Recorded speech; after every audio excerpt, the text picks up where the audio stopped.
आणि यानंतर एक मोठी बातमी येते। मुंबईमध्ये नवीन ऑटो रिक्षा परमिट धारकांना मराठीची सक्ती करणं चुकीचं असल्याचं उच्च न्यायालयाने राज्य सरकारला सांगितलेलं आहे।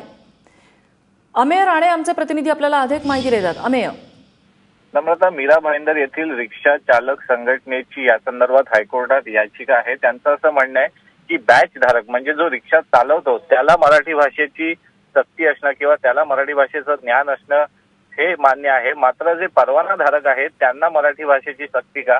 कारण की बऱ्याचदा असं होतं की परवाना धारक हा स्वतःची रिक्षा एक किंवा त्यापेक्षा अधिक रिक्षा चालकांना ज्यांच्याकडे बॅच आहेत त्यांना चालवण्याची परवानगी देतो। त्यामुळे राज्य सरकारने आरटीओला जे निर्देश दिलेले आहेत की नवीन ऑटो रिक्षा परमिट इश्यू करताना त्या परवाना धारकाला मराठी भाषेचं ज्ञान आहे की नाही हे पडताळूनच त्यांना परवाने दिले जावेत। हा निर्णय चुकीचा आहे। हायकोर्टाने देखील याचिकाकर्त्यांचं हे म्हणणं ग्राह्य धरलंय आणि असं मत व्यक्त केलंय की अशी सक्ती करणं परवाना धारकांना चुकीचं आहे।